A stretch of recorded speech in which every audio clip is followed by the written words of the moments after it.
seconda edizione.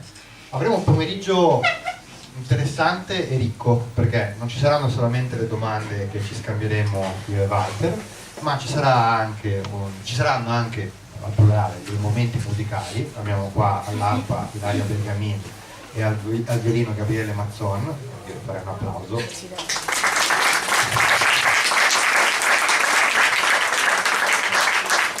E abbiamo anche delle letture che saranno invece gestite da Franco Berton e da Maria Cristina Liardini. Ovviamente un applauso anche a loro. Anche se ammetto che l'arpa come oggetto d'arte fa scattare l'applauso indipendentemente poi dopo dal risultato. Vorrei averla anch'io a casa. Bene, bando agli indugi, incominceremo, mi piace sempre dire come funzionerà il pomeriggio e la serata. Ci sarà un pezzo musicale, una lettura e poi ci scambieremo qualche opinione io e Walter sul libro. Quindi senza rompendo immediatamente gli indugi lasciamo la parola alla musica, forse è anche meglio la parola. Grazie a tutti.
La felicità non basta immaginarla, si coglie quando ti si presenta di fronte agli occhi, ti entra nel cervello, penetra nel cuore silenziosa come l'alta marea e tu le spalanchi tutto quello che puoi aprire: occhi, orecchi, nervi, pelle.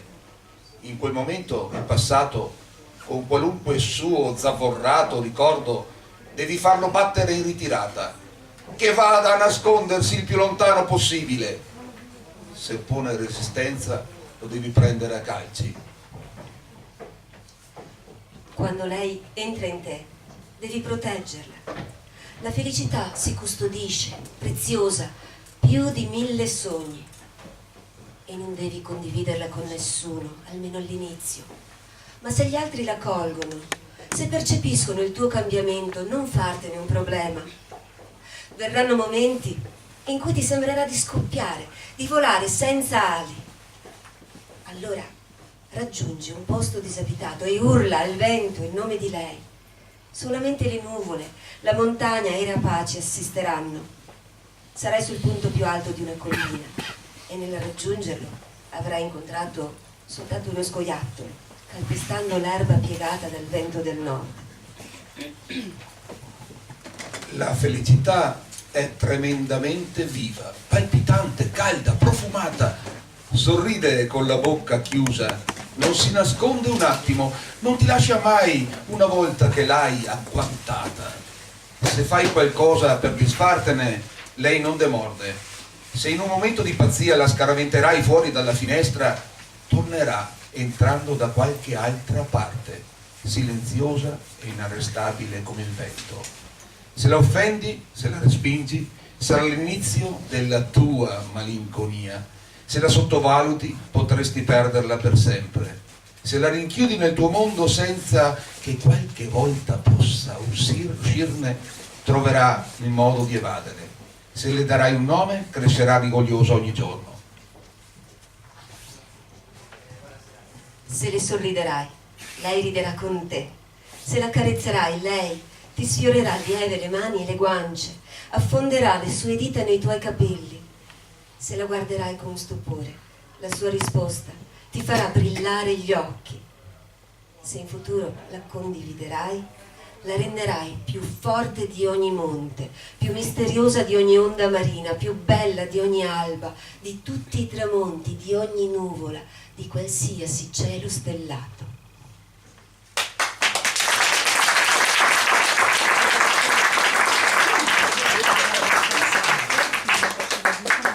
Bene, non credo che potremo mai essere all'altezza né di Schubert né dei lettori, ma ci proviamo. Ora lo sai, di Walter Garatti, di solito mi piace dare un aggettivo ai libri che poi leggo e che presento. Beh, questo secondo me sarebbe misura, perché è molto interessante. Normalmente quando mi è capitato varie volte di presentare un autore semi-esordiente, perché questo è il secondo libro, alcune volte mi capita di voler cancellare delle frasi, cioè ci sono delle frasi che sono in più, e questo è normale, non è che siano degli errori gravissimi, insomma, capita di non sapere qual è esattamente la misura per poter descrivere determinate cose o per determinati dialoghi o la misura dei capitoli. Invece questo è un libro, e ti assicuro che è un grandissimo complimento, che ha misura, ci sono le parole giuste. Era Mozart, c'è una famosissima scena del film Amadeus, non so se l'avete mai vista, insomma, con Salieri, insomma, che cerca di seguire Mozart e Salieri dice ci sono troppe note. E dice, ma come troppe note? No, non è Salieri, è l'imperatore, anzi, Francesco Zeppi, ci sono troppe note, come troppe note? Ci sono tutte le note che devono esserci. Ecco, in questo racconto ci sono esattamente tutte le parole e tutte le cose che devono esserci all'interno di un racconto, perché sia felice, cioè che abbia un ottimo risultato. Non è un caso che credo, insomma, si sia voluta creare questa atmosfera, perché è anche un libro di atmosfera, è un libro romantico, c'è Schubert, ed è un libro romantico perché parla fondamentalmente di una storia d'amore. Parla di una storia d'amore tra due ragazzi molto giovani, 17 e 20 anni. 17 e 20 anni. Ecco, 17 lei. La prima domanda che ti vorrei fare, perché la seconda che faremo dopo la seconda pausa riguarderà invece il setting, e la terza invece cercheremo forse magari un attimino di vedere quello che è invece una cosa tematica. è come mai hai voluto avere come due protagonisti due proprio giovani, giovanissimi, insomma, di questa storia d'amore. Poi dopo abbiamo letto una parte che riguardava la felicità. Voi sapete che per la Costituzione americana la prima cosa che cercano tutti gli uomini è la felicità, quindi the pursuit of happiness è la cosa principale. Noi la cerchiamo tutti, quando si diventa adulti magari alcuni l'hanno trovata, altri non l'hanno trovata, questo poi dopo da vedere. Però i giovani hanno il dovere morale di ricercare la felicità, quindi proprio la cosa più adatta abbiamo scelto anche come lettura. Però mi incuriosisce sapere perché hai scelto i giovani come protagonisti di questo racconto. Forse, buonasera. Forse per sentirmi un po' giovane anch'io, non lo so. No, allora, dopo l'esperienza del primo libro, che mi ha dato buone soddisfazioni, direi anche di più, insomma, ho voluto cimentarmi parlando di questo tema eterno dell'amore, per mettermi alla prova, per vedere se ero capace di scrivere una cosa, un argomento, cioè di parlare d'amore senza scivolare nella retorica, che è una brutta bestia. È sempre in agguato, le frasi che sono fatte per essere ricordate, le frasi d'affetto, appunto. Io non lo so se ci sono riuscito. Quello che comunque ho inserito, e non per calcolo, perché l'ho scritto in 30 giorni questo libro, prometto che il prossimo ci metterò di più, ho inserito sempre un aspetto che va dal simbolico al naturalistico. Cioè per me la natura è il palcoscenico dove si svolge questa storia, ma non è soltanto il palcoscenico, diventa quasi un soggetto attivo, e ci sono dei passaggi precisi su questo. Una mia collega che mi ha detto, non è presente, che non ha potuto venire, mi ha detto, parlava del primo libro, c'è un capitolo in cui sembra che tu abbia una visione animistica quasi della natura, cioè come fosse una persona.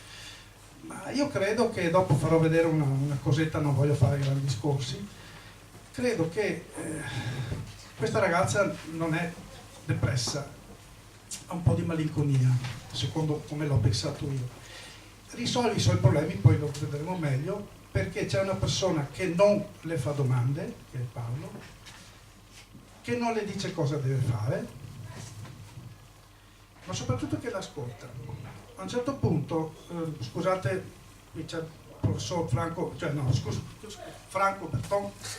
Franco. E basta? Sarò Franco, c'è Franco. Spero, cioè, lui è espertissimo di queste cose, però non è l'unico presente. A un certo punto, scusate il volo un attimo, Ulisse, dopo tantissimi anni che era in giro, trova una persona che gli dice: senti, è inutile che parli con me, devi tornare lì, devi tornare a Itaca, devi tornare e devi parlare con chi è in grado di ascoltarti. A un certo punto nel libro c'è anche la parola approdo, che non ho messo a caso. Se poi sono riuscito a parlare, è una storia d'amore, ma è la storia dell'innamoramento, dove il bosco, il lago, gli uccelli, gli arbusti, gli alberi, le nuvole sono un protagonista vivo, non solo vivente, vivo. Bene, richiamiamo i musicisti.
ragazza di questa storia si chiama Stella, ha 17 anni, è bionda, è bella, è brava, sembra una ragazza felice e perfetta. Invece, come tanti ragazzi della sua età, nasconde molte fragilità, molti turbamenti e molte complicazioni che forse nemmeno lei sa spiegare. Anche i pensieri di Stella ogni giorno erano come le onde del lago, scorrevano nella sua mente, veloci. Si susseguivano ordinatamente, almeno all'inizio, ma nel corso delle giornate non rimanevano ordinati aspettando ognuno il proprio turno, no, si intrecciavano, si accavallavano, si scontravano, si sostituivano l'uno all'altro come facessero a gara per essere più visibili, per avere la predominanza sugli altri. Alcuni pretendevano di annullare quelli che li avevano preceduti, una sorta di piano cartesiano delle sensazioni, delle emozioni, delle confusioni, dei ricordi, con le coordinate che mutavano in continuazione. Ogni qualvolta un punto pareva essere stato identificato, fissato, catturato o perlomeno posizionato in modo da poter essere recuperato in seguito, la cosa si complicava. Perché nell'anima della ragazza bionda il groviglio esistenziale già complesso si autoalimentava, producendo una matassa ancora più intricata, passando ad un'altra dimensione, dalla complicazione quadratica allo smarrimento esponenziale, tridimensionale. Così lo avrebbe definito un matematico, un luogo dove i pensieri se le davano di santa ragione, senza esclusione di colpi, e i ricordi si picchiavano fino a sanguinare.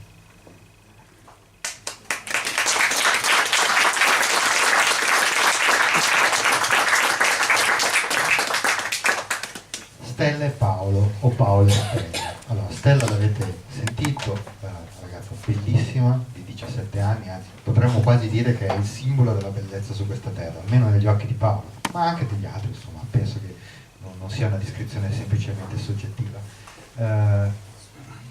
Ha dei, diciamo, quelli che c'era un filosofo che diceva dei crampi nella testa, cioè non riesce a sbloccare bene il suo modo di ragionare, o è ansiogena anche per qualcosa che non è ben preciso, cioè non è mai ben precisato per cosa provi quest'ansia, che badate bene è una cosa normale, è la situazione dell'adolescenza.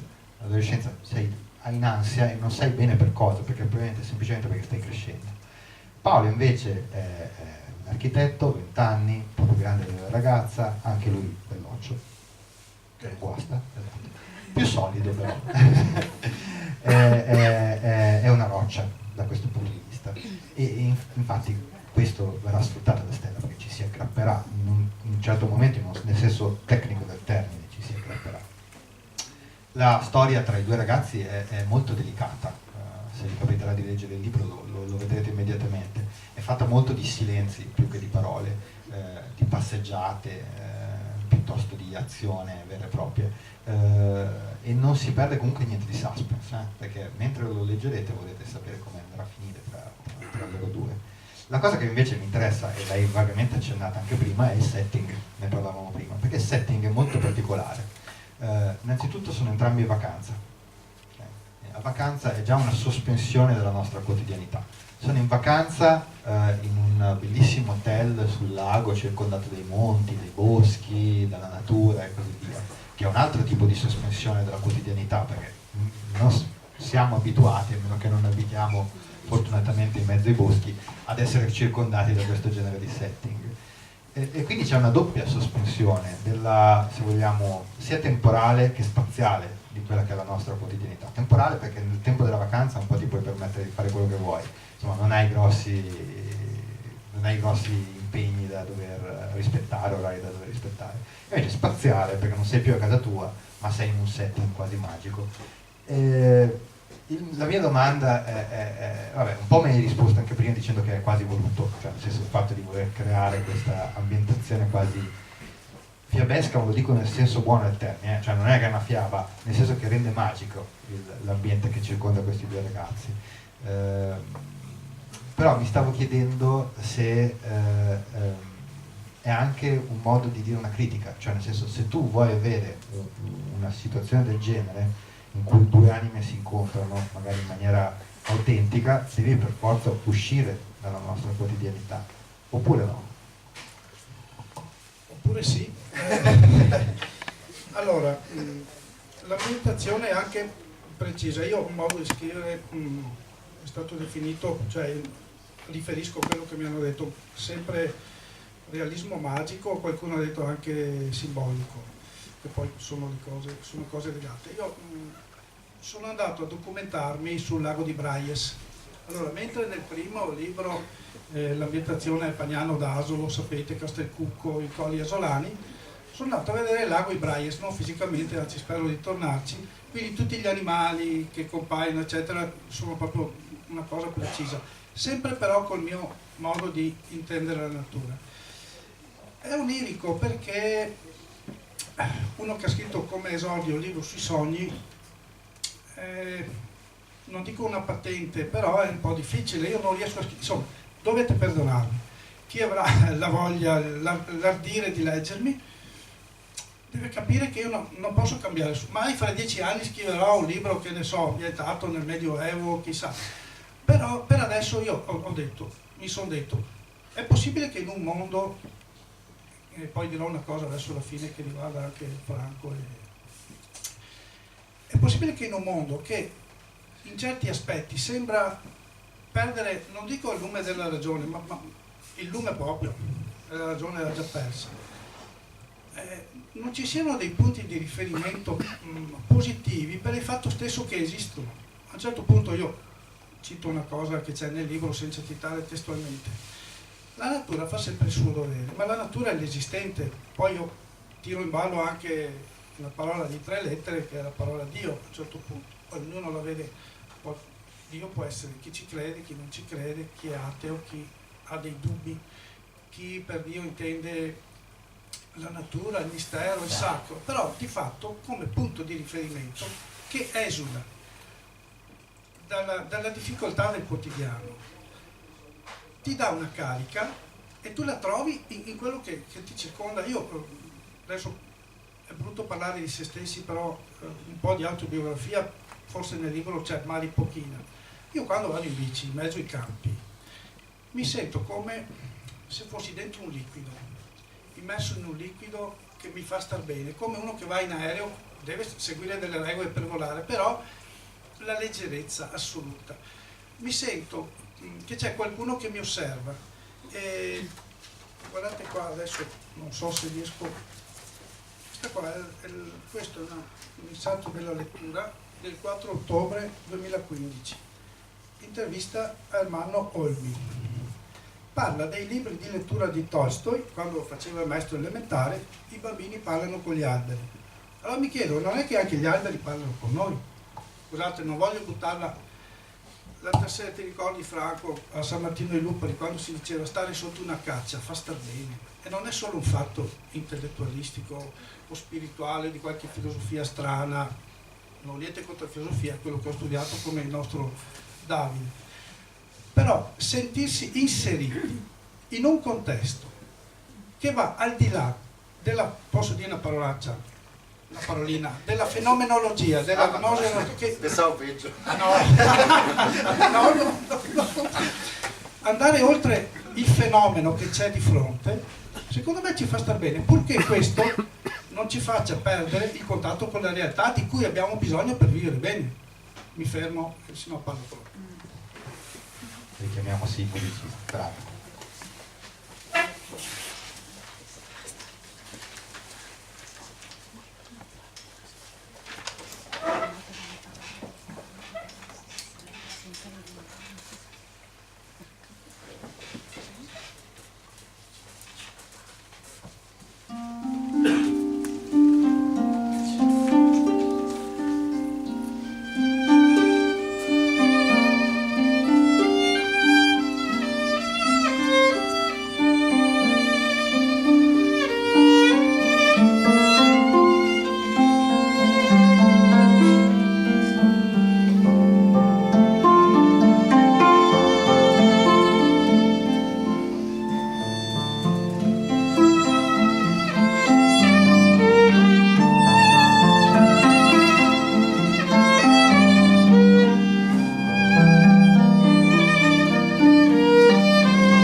Visto che l'amico scrittore mi ha tirato in campo 2 o 3 volte, mi permetto di dire che noi abbiamo scelto gli ultimi 2 brani che sentirete in base a un criterio che è importante per l'opera. L'opera non è un idillio o la storia di un amore soltanto, ma sotto di essa si sottendono alcuni fili che sono quelli del pensiero filosofico. Cioè lui resta un filosofo, a mio avviso, al di là della maschera che indossa, che è quella necessaria alla letteratura.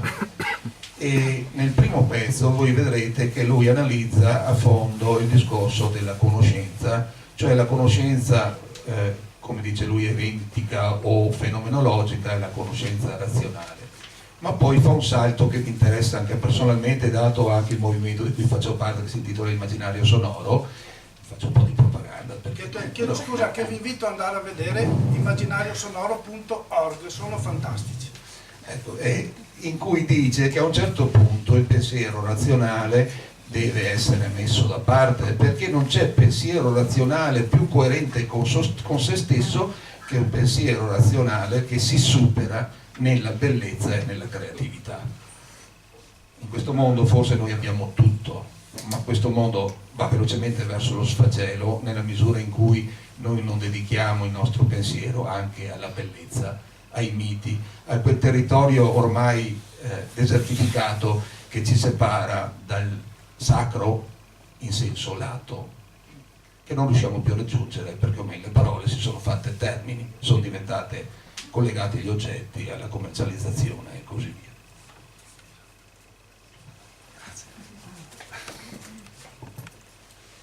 Guardando l'erba di fronte a me, vidi che formava delle onde, come fosse mossa dal vento. Per verificarlo raccolsi i minuscoli pezzi di foglie secche e le lanciai in aria. Niente, caddero quasi verticalmente. Allora mi chiesi come fosse possibile tutto questo. Alzai lo sguardo verso le cime degli alberi, ma erano immobili. Se non c'era la minima presenza di aria, perché i fili d'erba formavano onde senza interruzioni? E continuai a pormi domande, pur sapendo che non avrebbero ottenuto risposte, almeno fino a quando decisi di fare l'unica cosa sensata: avvicinarmi.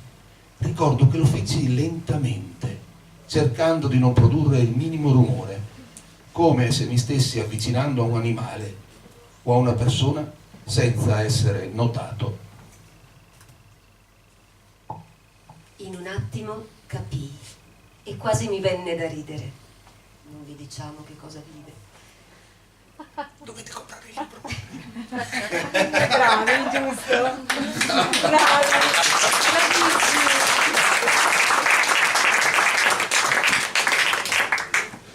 Allora pensavo che le cose che vediamo in lontananza ci appagano e ci soddisfano. Se ci pensiamo, alcuni eventi, alcune realtà, alcuni fenomeni possono e devono essere visti da lontano, nelle loro magnifiche manifestazioni. Non si può osservare un arcobaleno da vicino.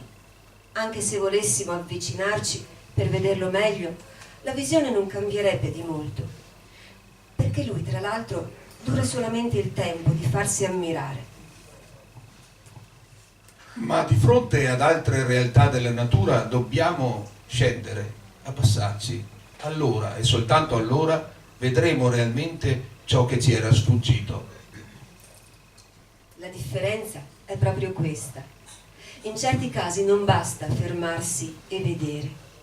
Dobbiamo muovere i passi ed essere pronti a qualunque sorpresa.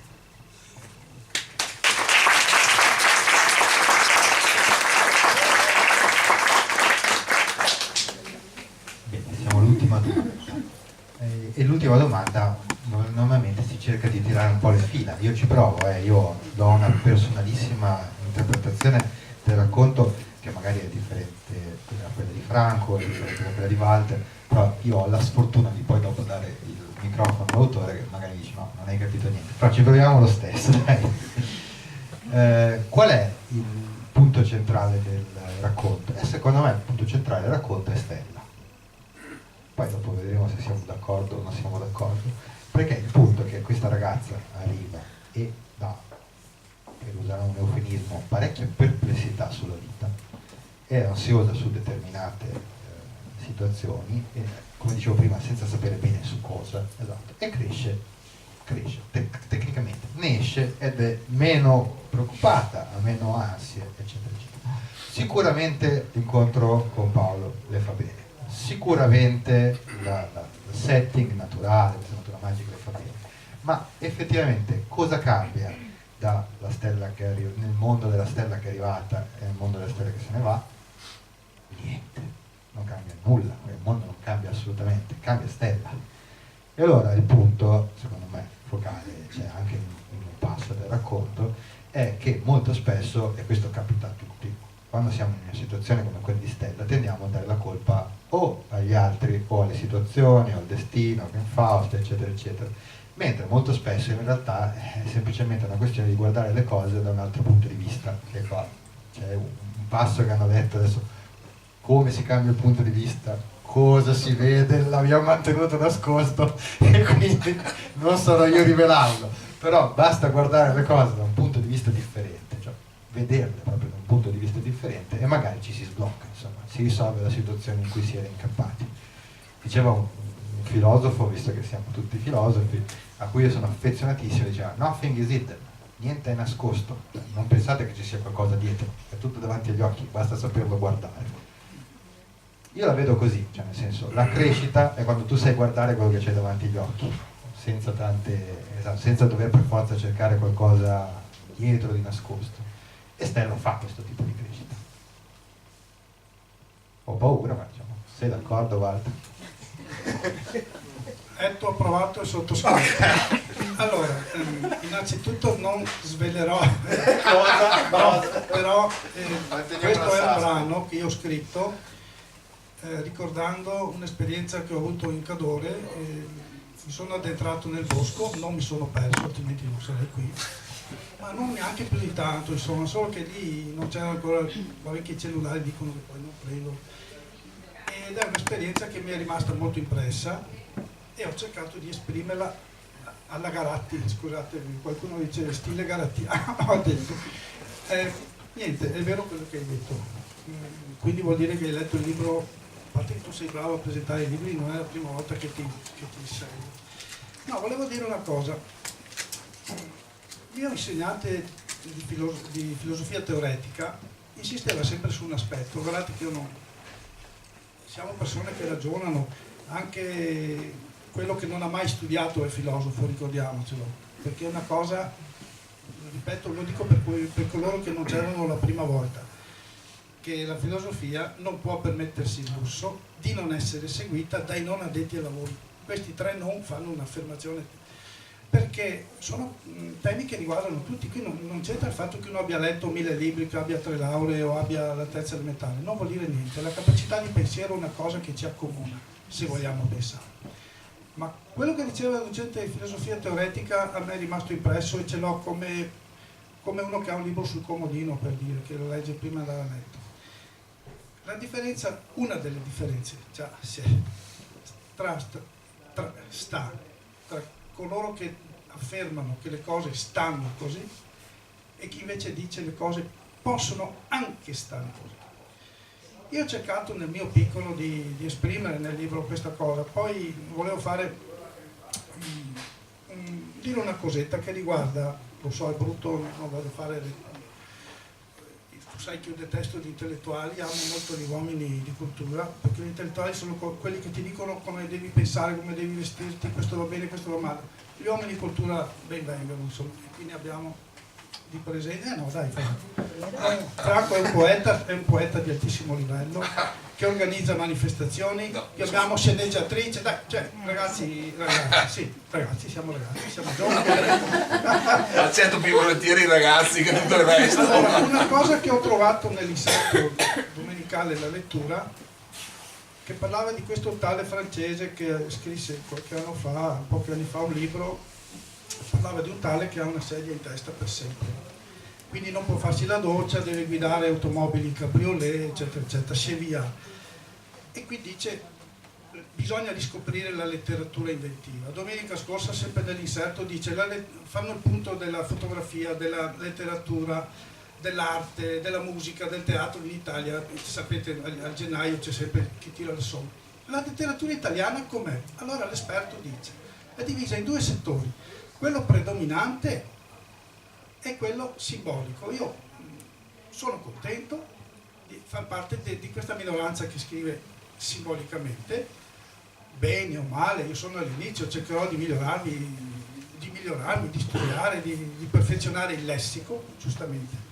Però poi mi sono imbattuto in una frase che è tratta da, adesso qui ho esperti di inglese per cui mi tremano le vene prima di dirlo, soprattutto la mia destra, la mia sinistra anche. In casa ho tre super esperti in inglese, per cui the elements of style, sempre meglio che dire il 5 in tedesco, dobbiamo mettersi una patata in bocca. Comunque, The Elements of Style di William Strunk, che è considerato uno dei 10 libri più importanti nella storia della letteratura inglese. William Strunk insegnava alla Cornell University e scrisse Gli elementi di stile, dove ci sono le 10 regole fondamentali, le 49 parole da evitare. Però la frase che mi ha colpito è questa, scusa per la pronuncia a voi: omit needless words, tralasciare le parole inutili. Non ne eravamo d'accordo? Io? Non eravamo Detto d'accordo? subito. È vero. Come? Sì, La cosa che ho detto. la prima Allora, cosa. Allora, questo, un rimprovero che mi è stato fatto da una persona che non è presente, ma un rimprovero amichevole, amici di infanzia, figurarsi. Devi andare più spesso a capo, lo so che bisogna andare a capo, ma se erano molte più pagine andavamo a 14-15 euro, la prossima volta andrò più a capo. Secondo, no, l'ho fatto anche per i costi, no, scherzi a parte. Se io adesso questo libro è 110 pagine, cosa sono? In realtà ne ho scritto 220, io sono un sarto da questo punto di vista, credo tutti gli autori. Qui ne abbiamo uno presente che ringrazio anche per quello che mi ha scritto su Amazon, i fiori di cui quasi profuma. Alessandro, grazie, sei tu, ti ho riconosciuto anche se non ti sei firmato con il tuo nome, ti ringrazio molto. Cioè, tralasciare le parole inutili secondo me è la parola più difficile nello scrivere, perché io ho scritto il doppio di quello che vedete. E quale tagliare? Alla fine poi tagli, aggiungi, ritagli e torni alla prima versione, però ci pensi. Ecco, io continuerò a scrivere in questo modo, e sempre che avrò voglia di scrivere ancora, insomma.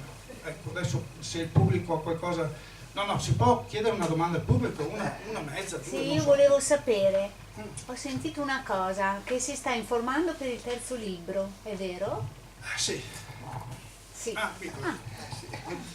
Non sono abituato a parlare in pubblico. Sì, da 3 mesi mi sto documentando, perché se avrò voglia di scrivere il terzo, prevedo un anno di lavoro, andrò indietro nel tempo e devo stare molto attento, perché quando descrivi un periodo che non conosci devi guardare arredamento, case, tutto, insomma, l'urbanistica.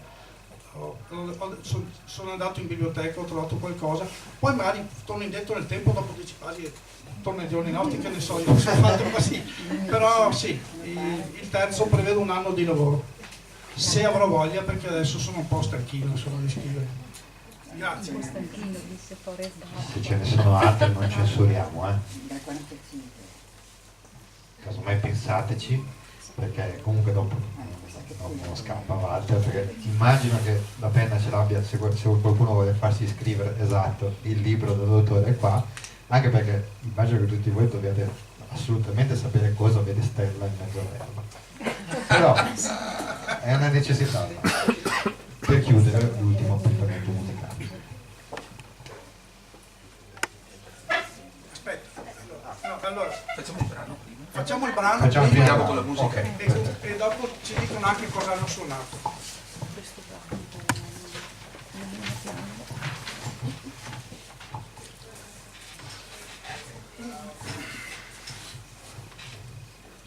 Ci sono momenti nei quali allontanare la razionalità e metterla in disparte è necessario. Allora bisogna lasciare la strada principale, quella che percorrono tutti, e camminare su stretti viottoli intrisi di odori e colori quasi autunnali. Calpestare senza timore le foglie rosse e non guardare intorno. Non lasciare che le vostre mani si separino. Vi accorgerete solo al ritorno che il vostro sentimento da idea è ora un unico respiro. Scriverete pagine su pagine, capitoli su capitoli, senza sosta, senza tempi prestabiliti. Lasciatevi guidare dalla vostra giovinezza, dalla vostra voglia di conoscervi. Non accontentatevi mai. Il vostro fascicolo crescerà lentamente e diventerà un libro. Non contate le pagine, apritene sempre di nuove. Gli altri vedranno il titolo e conosceranno la trama per grandi linee, ma le parole che voi andrete ad aggiungere ogni giorno saranno vostre. Voi e solo voi potrete leggerle. Arricchitelo con la vostra conoscenza del mondo che ogni giorno vi sorprende. Quando potete, sorprendetelo voi. Lui sarà testimone dei vostri capitoli. Se sarete attenti, la noia non entrerà mai nei vostri passi giornalieri. I brani di questa opera riempiranno le vostre giornate, anche quelle difficili. Dopo una notte complicata, al risveglio, il cielo oltre la finestra sarà azzurro. Il nero di eventuali incubi svanirà all'alba, spazzato via dal vento che scende dal monte o scorre senza ostacoli nella pianura, oltre le vostre città.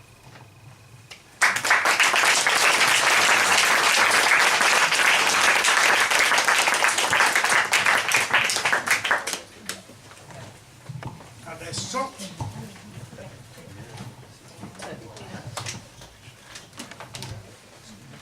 Sì, no, dico solo i pezzi che abbiamo eseguito. Allora, il primo pezzo era una serenata di Schubert, il secondo era Il Cigno dal Carnevale degli Animali di Saint-Saëns, il terzo era uno dei preludi per pianoforte di Debussy intitolato Rêverie, trascritto, che abbiamo trascritto per arpa e violino, e l'ultimo pezzo abbiamo deciso di scostarci dal repertorio classico perché insomma è anche un po', sì, un po' più vicino a... No, il microfono. Ah, ok, più vicino ai giorni nostri, beh, però più vicino ai giorni nostri e anche in tema un po' con anche il tema dell'amore che trattava ecco, il libro dello zio. E allora il titolo è Can't Help Falling in Love, chiedo scusa, è di Elvis Presley. se posso aggiungere, non capita tutti i giorni di sentire Elvis Presley per arpa e violino.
volevo solo intanto ringraziare Ilaria e Gabriele, perché sono stati bravi come sempre, bravissimi. Franco e Maria Cristina, eccezionali. Ringrazio Daniele, però prima devo dirvi una cosa. Adesso c'è il buffet al Bistrò San Giustino, chi non tutti sapete, vicino al Duomo. Non aspettate il sottoscritto, andate là perché mangiare le cose fredde non va bene. E vedevo anche una mia amica presente, cantante di altissimo livello, che era in brodo di Giuggioli, si può dire, Stella? No. Si può dire. Cioè, io l'ho sentita cantare una volta dal vivo, è fantastica, quindi chissà che un giorno, chissà che col terzo. Comunque grazie a tutti di essere qui. Dunque solo una posticipazione, però me lo chiedete tutti.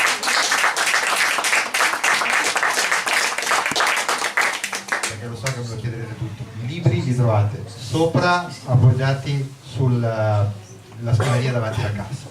Grazie a tutti e ovviamente grazie a te Marco.